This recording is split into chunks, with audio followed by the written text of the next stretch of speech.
BBMP ಚುನಾವಣೆ ಮತ್ತಷ್ಟು ವಿಳಂಬ ಆಗುತ್ತಾ ಅಂತ ಒಂದು ಅನುಮಾನ ಹುಟ್ಕೊಳ್ತಾ ಇದೆ. ಗ್ರೇಟರ್ ಬೆಂಗಳೂರು ವಿಧೇಯಕದಿಂದ ಮತ್ತಷ್ಟು ವಿಳಂಬ ಆಗುವಂತ ಸಾಧ್ಯತೆ ಇದೆ ಅನ್ನುವಂತ ಲೆಕ್ಕಾಚಾರ ಹಾಕಲಾಗ್ತಾ ಇದೆ. ಸದನದಲ್ಲಿ ಗ್ರೇಟರ್ ಬೆಂಗಳೂರು ವಿಧೇಯಕ ಅಂಗೀಕಾರದಿಂದಾಗಿ ರಾಜ್ಯಪಾಲರಿಗೆ ರವಾನೆ, ರಾಜ್ಯಪಾಲರಿಂದ ಸಹಿ ಬಿದ್ರೆ ಬಿಬಿಎಂಪಿ ವಿಭಜನೆ, 5 ಇಲ್ಲವೇ 7 ಭಾಗವಾಗಿ ಪಾಲಿಕೆ ವಿಭಜನೆ ಆಗತ್ತೆ. ವಿಧೇಯಕ ಕಾಯ್ದೆಯಾಗಿ ಬಂದ್ರೆ ಚುನಾವಣೆ ವಿಳಂಬ ಆಗುವ ಸಾಧ್ಯತೆ ಇದೆ. ವಾರ್ಡ್ ವಿಂಗಡಣೆಗೆ ಹಲವು ತಿಂಗಳಾಗಬಹುದು. ನಂತರ ಮೀಸಲಾತಿ, ವರ್ಗೀಕರಣ, ವಾರ್ಡ್ಗಳ ರಚನೆಯಿಂದ ವಿಳಂಬ, ಮತ್ತೆ 2 ವರ್ಷಗಳ ಕಾಲ ಬಿಬಿಎಂಪಿ ಚುನಾವಣೆ ವಿಳಂಬ ಆಗುವಂತ ಸಾಧ್ಯತೆ ಇದೆಯಾ ಅನ್ನುವಂತ ಒಂದು ಅನುಮಾನ ಹುಟ್ಕೊಳ್ತಾ ಇದೆ.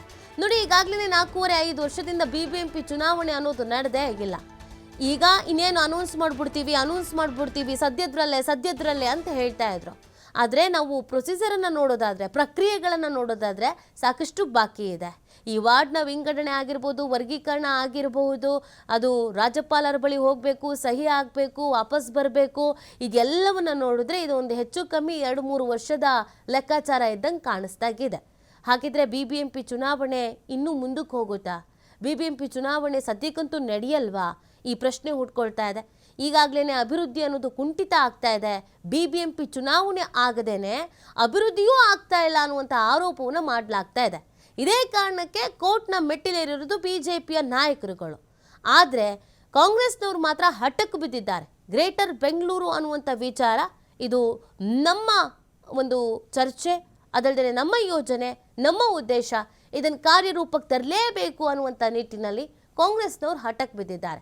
ಇದೆಲ್ಲವನ್ನ ನೋಡ್ತಾ ಇದ್ರೆ ಇನ್ನೂ 1-2 ವರ್ಷ ಬಿಬಿಎಂಪಿ ಚುನಾವಣೆ ನಡೆಯೋದು ಕಷ್ಟನಾ ಅನ್ನೋ ಅನುಮಾನ ಹುಟ್ಕೊಳ್ತಾ ಇದೆ. ಈ ಎಲ್ಲದ್ರ ಬಗ್ಗೆ ಮತ್ತಷ್ಟು ಮಾಹಿತಿಯನ್ನು ನೀಡ್ತಾರೆ ನಮ್ಮ ಪ್ರತಿನಿಧಿ ಶಿವು. ಇವತ್ತು ಪ್ರಮುಖವಾಗಿ 3 ಗಂಟೆಗೆ ಸಭೆ ಇದೆ. ಈ ಸಭೆಯಲ್ಲಿ ಯಾರೆಲ್ಲ ಭಾಗಿಯಾಗ್ತಾ ಇದ್ದಾರೆ, ಇನ್ನೊಂದು ಯಾವ ರೀತಿಯಾದಂಥ ಚರ್ಚೆಗಳಾಗಬಹುದು, ನಿರ್ಧಾರಕ್ಕೆ ಬರ್ಬೋದು, ಎಷ್ಟರ ಮಟ್ಟಿಗೆ ಈ ಸಭೆ ಮಹತ್ವವನ್ನು ಪಡ್ಕೊಳ್ಳುತ್ತೆ ಅಂತ.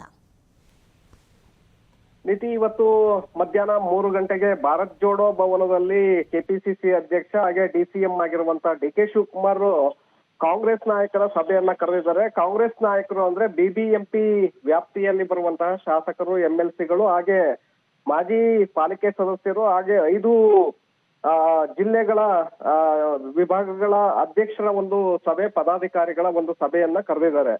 ಪ್ರಮುಖವಾಗಿ ಗ್ರೇಟರ್ ಬೆಂಗಳೂರು ವಿಧೇಯಕವನ್ನ ಸದನದಲ್ಲಿ ಮಂಡನೆ ಮಾಡಲಾಗಿತ್ತು. 2 ಸದನಗಳಲ್ಲೂ ಕೂಡ ವಿಧೇಯಕ ಅಂಗೀಕಾರ ಆಗಿದೆ. ಅದರ ಸಾಧಕ ಬಾಧಕಗಳ ಮೇಲೆ ಸಭೆಯಲ್ಲಿ ಚರ್ಚೆಯಾಗತ್ತೆ. ಚುನಾವಣೆಗೆ ನೀವು ಸಿದ್ಧತೆಯನ್ನ ಮಾಡ್ಕೊಳ್ಬೇಕು.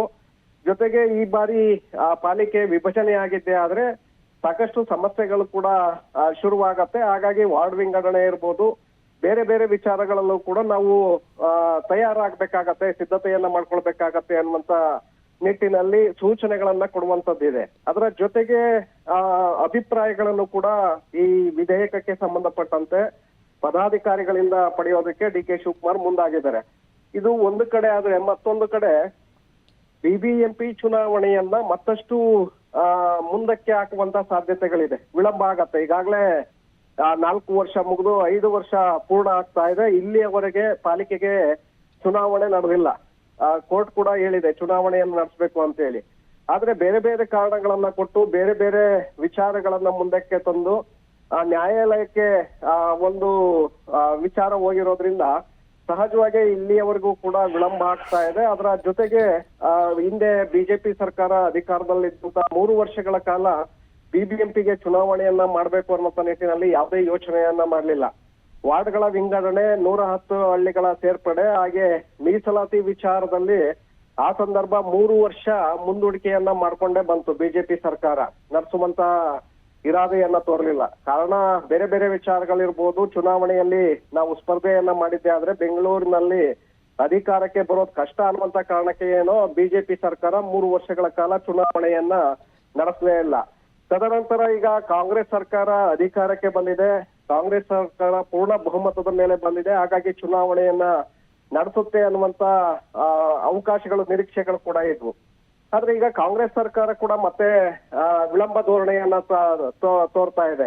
ಒಂದು ಕಡೆ ಚುನಾವಣೆಯನ್ನ ಮಾಡ್ಬೇಕು, ಸಿದ್ಧತೆಯನ್ನ ಮಾಡ್ಕೊಳ್ಳಿ ಅಂತೇಳಿ ಕಾಂಗ್ರೆಸ್ ನಾಯಕರು ನಿರಂತರವಾಗಿ ಸಭೆಗಳನ್ನ ಮಾಡ್ತಾ ಇದ್ದಾರೆ.